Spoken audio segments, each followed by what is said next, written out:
And welcome back to Client Stories with DNAngels. Again, ignore my talking. I have Invisalign, and people have commented that's why I'm lisping. So, today I'm going to talk about unraveling the truth of Pam's journey to find her father. So, not every family discovery that we have leads to a storybook ending, unfortunately. Today, I want to share a story of a client, and we're just going to call her Pam for her privacy. And her case was a really challenging one, full of twists and turns, hope, heartbreak, the whole gamut. But through it all, she displayed grace, resilience, determination.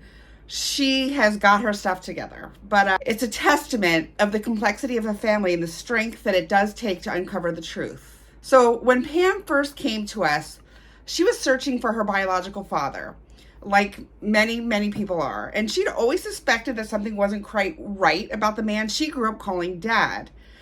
And today, her mom and dad are still married, just so you know. Their relationship wasn't strained so much, but there was definitely a lot of tension in there.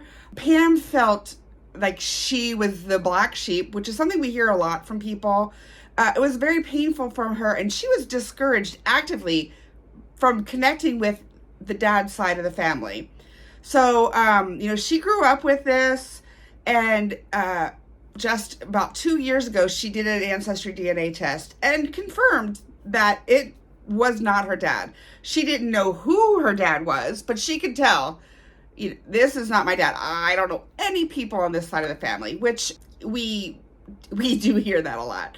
So she reached out to us hoping to find clarity. The first step in any case, we look at their DNA results. And hers we ended up uploading to many platforms. So I hope you all know that if you have an Ancestry or a 23andMe test, you can actually take that and download the DNA results and upload it to free sites like GEDmatch, Family Tree DNA, and also MyHeritage.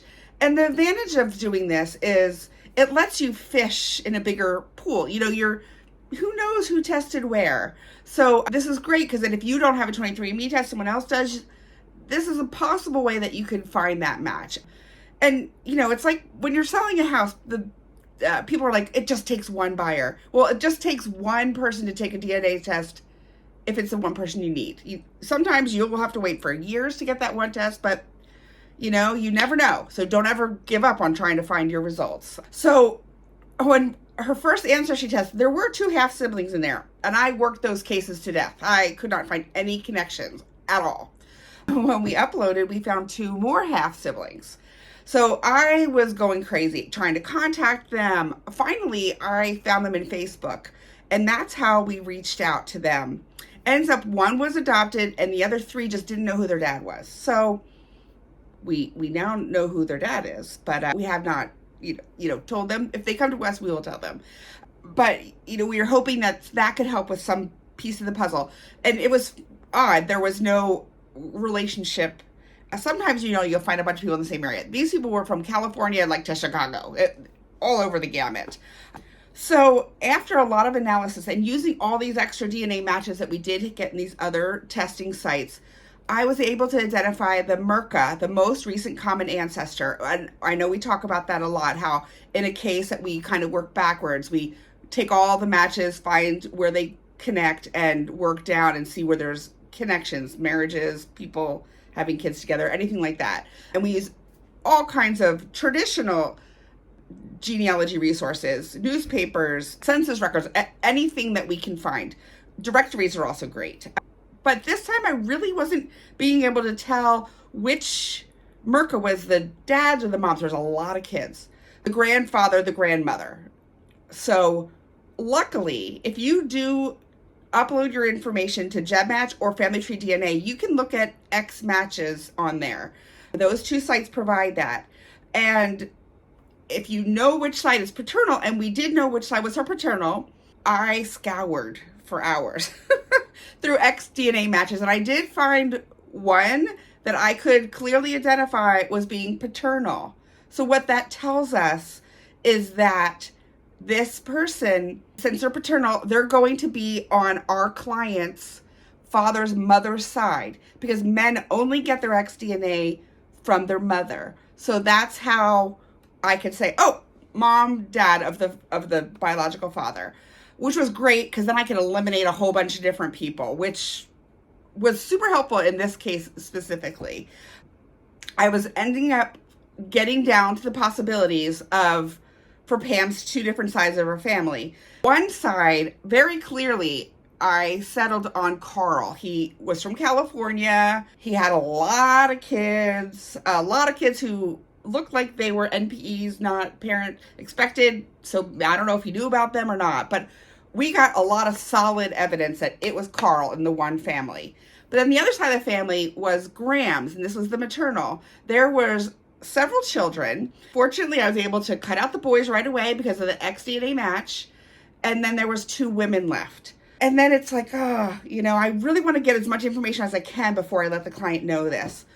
I got lucky. I found a birth certificate for one of them where she had given birth, so she would have been way too pregnant to have another child also. So then I knew that it would have to be, and that child that this woman had grew up with her. And it was a girl. Lots of things to make this, it wasn't the dad we're looking for. The other sister, she had 3 sons, a few daughters also, but 3 sons. Now, looking deeper, and she's lived in Chicago, I found that she was from California. She got married in Vegas, and she was 5 months pregnant when she got married. So those are like, we use clues for everything, and those were clues telling me that maybe this, that could be the connection. Like, that seems a legitimate thing. As soon as she got married, she moved to Chicago, raised her family out in Chicago. So they're all from that area with her new husband. She waited, 5-6 years before she had all the other kids too. So that's a little strange because all the other kids were within, a year apart, all of them. So it was with the same man she married. But anyway, so we had this issue that we're like, okay, so we believe it's one of this woman. Her name is Jean. One of Jean's sons is the father. But like I said, there is this twist here because I don't know if these sons know that their dad is not their dad. They were married when the oldest boy was born. And it would most likely be the older son. And that's where we wanted to start with target testing. I say most likely much closer in age than the other. And, the location where that older son was conceived in California, the dad lived in California his whole entire life. So when we're telling a client to contact someone, we actually give them a whole script of different things to say because we don't want them to scare someone away. You don't want to be like, you're my daddy, because that's not what we're saying. We are like, we're closely related. I want to explore this and eventually, ask the person and hopefully pay for them to do an ancestry test. That way you can get confirmation and go from there. So, we got all this information and got her the contact information. She wanted to make contact herself, which was great. She did not want to use our liaison service, which, with my clients, I would say it's probably 50-50 that some are like so nervous to do it. She reached out right away, and she reached out on Facebook because that was how we ended up finding his information. And he blocked her, his wife blocked her, all this stuff. And then it ends up several months go by and she got a message from him saying, I'll help you. You're totally wrong. I'm not related to these people. I don't think there's any way you could have connected my mother to being with this family. And there's no way you could have connected my mother. None of the people did a DNA test in my immediate family. Obviously, that's where genetic genealogist comes in. And we will happily talk to these people. And we actually can produce reports that you can be like, look at this report. This is exactly how we got to this conclusion. But, he at first seemed like, okay, he wanted to help. Then she's like, okay, well, I have some questions. Do you know this family? Are you from here? And he goes, well, first of all, yes, my family is from that area in California. But then he became defensive and dismissive. And he literally said to Pam that her mother should have told her the truth. And it's her mother's fault that she lived this big fake lie of a family. And don't be coming to him. This revelation would destroy his family. She has no right to talk to anyone in her family. He forbid her from talking to anyone else in the family. And I don't know how Pam kept her stuff together, but she did. She replied with incredible poise and compassion. She's a very sensitive person, which is crazy coming from the family that she did, where she didn't feel like she belonged. So she said, I don't want anything from you. I don't want anything financially. And I've never, ever, ever heard of a client ever wanting money. But that's the first thing people's like, oh, they want money. Well, they're not entitled to money anyway. So it's just silly.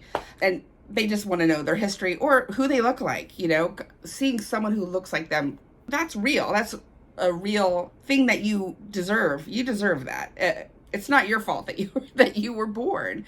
So anyway, she ended up turning this all around, and she was like, you know what? I don't know that I really want to know this man.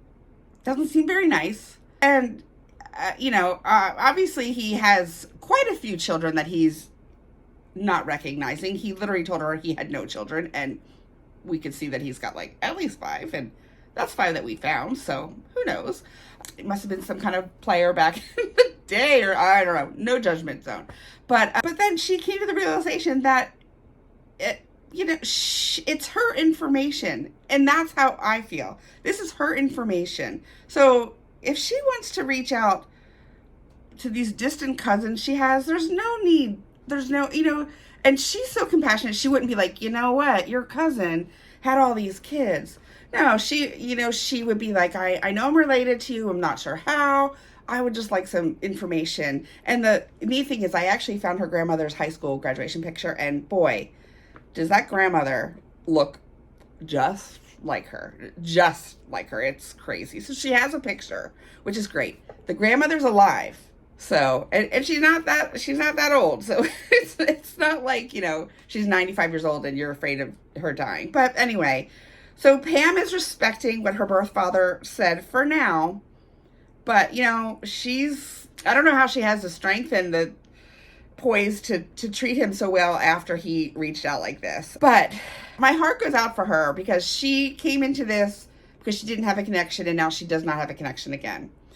There's definitely hope that with all these half siblings that she can have some kind of bond with them. So for all of you out there, can you all send some white hearts to her to give her some love and light?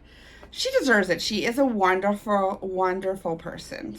I just want to tell you that this does happen on occasion. We do have many, and in my experience, I have many, many more positive experiences. But, this does happen. But the clients, even when they have this happen, the clients, and Pam is no different. It's like, at least they know, and it's their information now, where before it was all hidden. So that's, the moral of the story is you have the right to know your information. Well, I will be on vacation with Heidi and Cindy next week, so we'll be waving to you from a warm beach somewhere. But please like and share, and give us comments. Have you had a similar situation, or is there, anyone out there that who does need help? Send them our way. We'd love to hear from them. Have a great couple weeks. I'll be back.